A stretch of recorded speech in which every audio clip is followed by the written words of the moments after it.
Alright, so I am back, and today we're going to go over our top 10, my top 10 favorite Transformers of the year, 2022. I apologize for background noise. I just got off a really long shift. I don't have much time to do this, and I'm trying to heat up my dinner. so, bear with us. It's just something that's going to have to happen.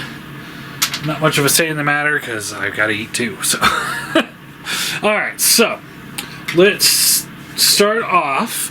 Again, as I've said this before, some of these figures may have come out like at the tail end of 2021, somewhere around there, and I didn't get them until 2022. So they fit into this category for the most part.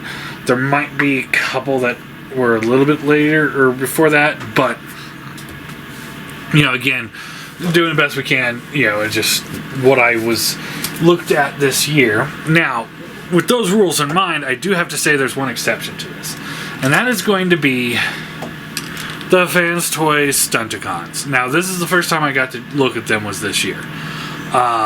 And if I were to put them on this list, all four of them would have made it on here. These guys were amazing. They blew me away. Just great quality figures. Just exactly what I wanted from Stunticons.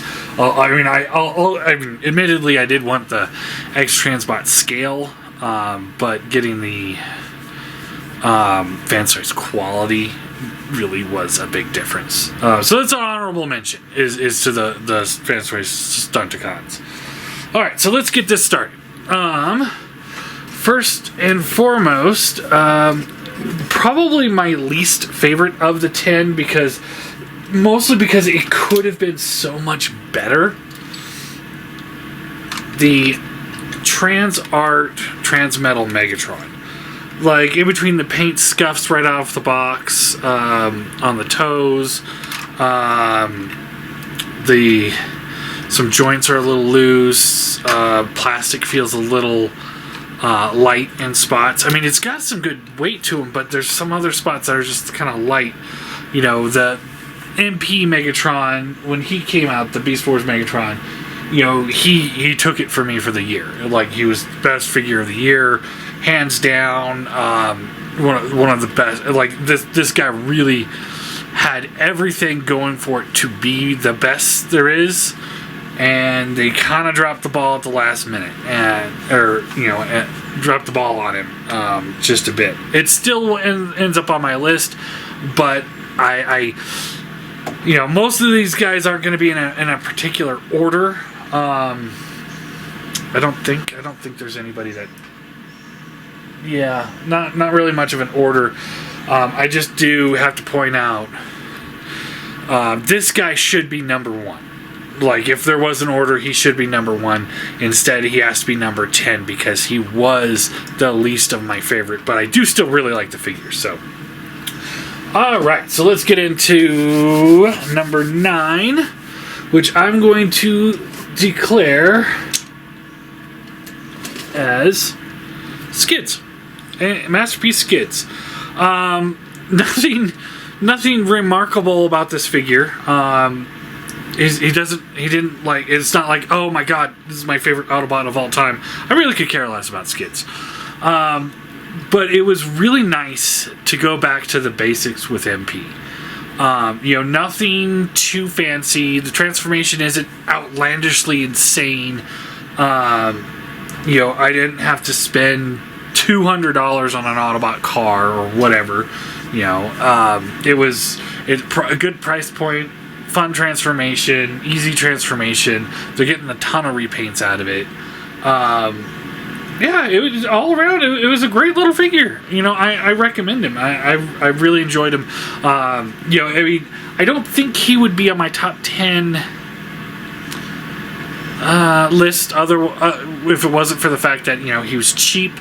It's just back to basics with MP. Like, other than that, he doesn't stand out too much on the shelf, but he's also a side character and he shouldn't stand out too much.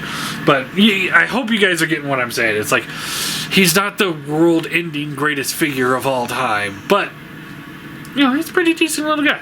I liked him. I liked him a lot. Next, I'm going to go with this. The MakeToys Seekers. So these guys just kind of came out of nowhere. You know, they've had the... You know, it's like, oh, it was MakeToys folding, or they're not, then they are, then they're not, then they are, then they're not, back and forth, who knows. And then all of a sudden, just out of the blue, still haven't seen Ramjet or Thrust, but just out of the blue, we get the Rainmakers. And they knocked them out really quickly this year. We got 3 of them in less than a year.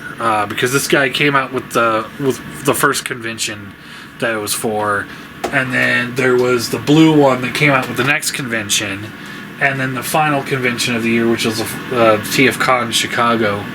The Sunstorm came out, and that was like, and I hadn't like this one. It's like it popped up. It's like, hey, pre-order. I was like, oh, okay. Then the blue one popped up. Hey, pre-order, and I kind of skipped on it at first, and eventually I did get it. And then the Sunstorm just was like, hey, by the way, we have this. It was like, where did this come from? So, it was pretty cool. Not only did they get 3 of them out this year, but they got them out quickly. And they also improved the quality of all of these figures throughout the... You know, because it's like, you know, the first couple Starscreams I had were quality, and the G2 Starscream was just... I mean, it's garbage, quality-wise. So it was really nice to see that they tightened up all the joints and made it better. But yeah, pretty great to have all the Rainmakers. Next up, I would go with the X-Transbots Perceptor. Now, FansToys did one too. I am tempted to get it just because it's FansToys, and I've been having good luck with them for the most part this year. But you know, X-Transbots did a pretty good job with this guy. I'm pretty happy with him. He hits every mark that I want it for, but it is still an X-Transbot build, so it's kind of like, it kind of feels like it wants to come apart, but it doesn't. So I don't know. All in all, though, it's a great figure. It is built well. It is dense. It's got lots of die cast to it. It's got a good weight to it. Great paint finish. Everything I wanted in a Perceptor. Just, I didn't necessarily always want a Perceptor. you know, as a kid, it's like I was never a fan of him. Alright, alright, next up, MMC's First Aid. Their first of their Protectobots. You know, we did, I think, at some point this year, or maybe late last year, we did the MMC Stunticons, and those guys were great. But it's like they took all the positives they learned from the Stunticons and they put them into the Protectobots, and that was great. These guys came out really well, and I'm very happy with them. With him, I am going to get the rest of them. I'm just kind of short on money at the moment, you know, holidays and all that. So I haven't been able to pick up the Streetwise. Is that?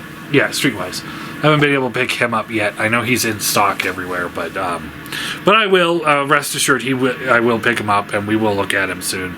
I just gotta wait to catch up a little bit before I spend that. But great little figure.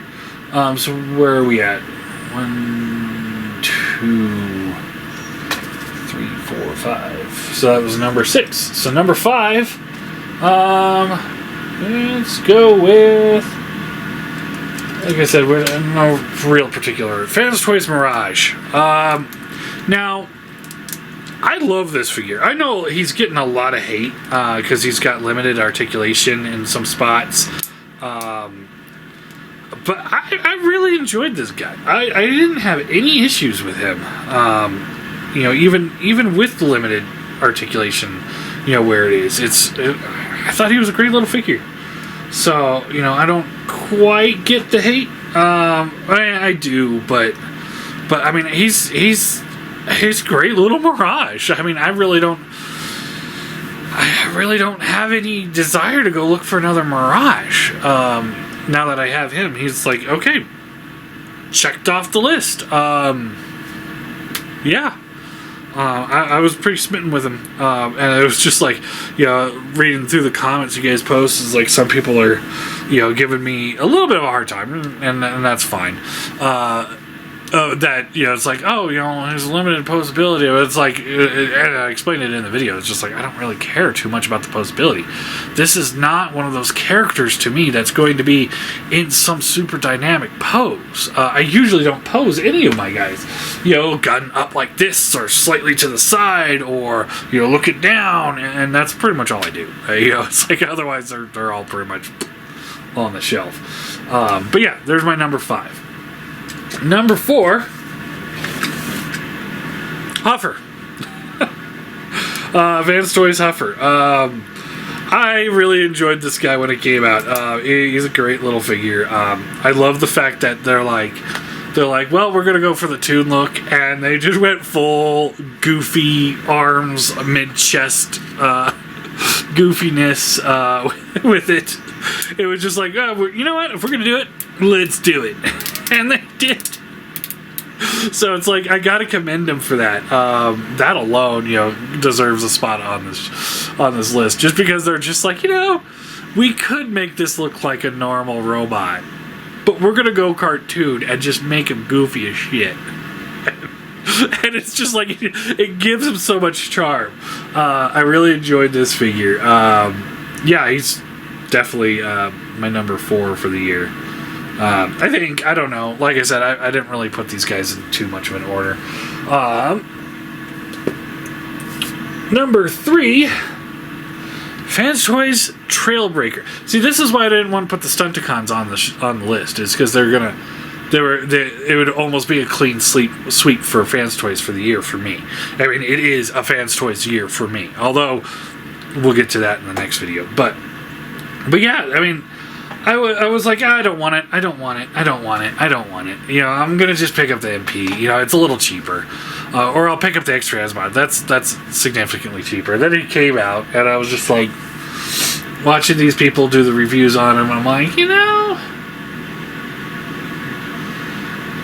I guess. And I picked him up, and I'm pleasantly happy with him. I really enjoyed this guy. He's a really solid figure. And maybe that's why I enjoyed him so much, is because I went into this being like, it's going to be fine. And then when I get him, I'm like, you know what? All right.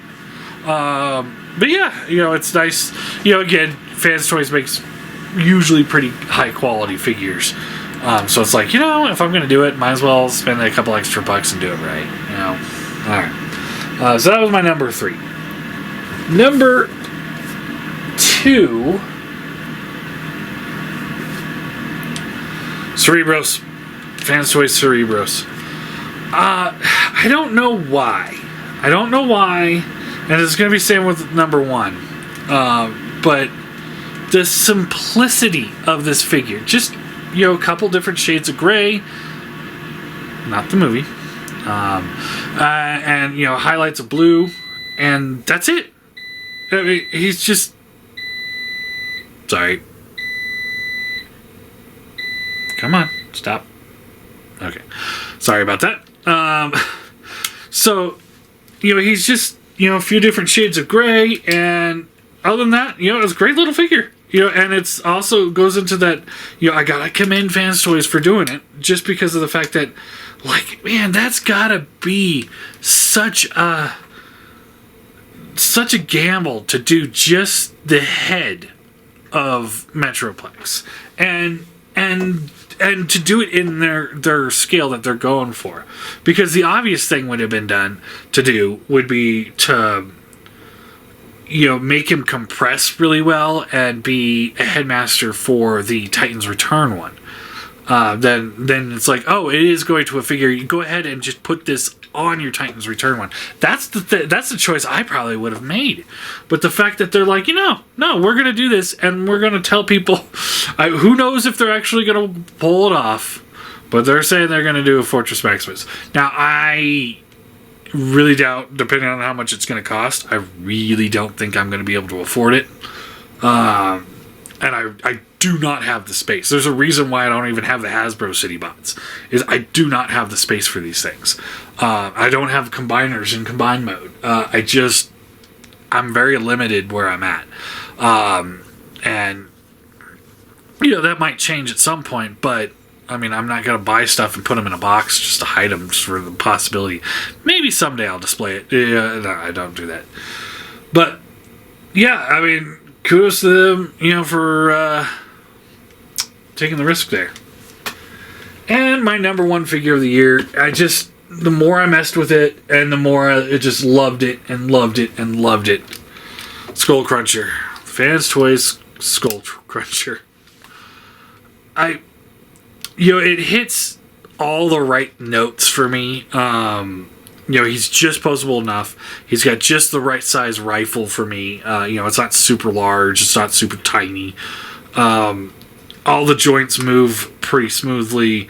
No real issues. It's got a great paint finish to it. Got a great weight to it. It's not a character that I really cared for. And again, that's probably why I liked it more, is just because it was like, in contrast, here's a figure or a character I absolutely love. My all-time favorite version of Megatron in the history of Transformers is this particular Megatron. And yet, so I've had my hopes all the way to the moon for this figure, and when it comes out and it's not that great, it ends up being at the bottom of the list. I don't really care too much for this character at all. And then FansToys knocks it out of the park. So it's just kind of like that contrast of don't care, care. And they end up at the opposite ends. And so it's kind of a bummer. I kind of wish this guy would be number 10 and this guy would have been done by FansToys and they knocked it out of the park. But it is what it is. All in all, it's a pretty good year for me with especially FansToys stuff. I think they did a really good job 2020 too. What year is it again? But yeah, 2022, I think they knocked it out of the park. There would be, if I did the list of third-party companies of the year, it would be FansToys. I think they did an amazing job. I know a lot of people are bummed out we still don't have the fifth Stunticon. I don't care. I'll get them. And then, we're getting teasers and test shots of the last two aerial bots, but I got the Zetas and I'm probably good unless they do reissues on the other ones because they're just so expensive on the aftermarket. And I just can't swing it. I don't want to swing it is the thing. So yeah, there's my top 10. What are your guys' top 10 favorite Transformers of the year?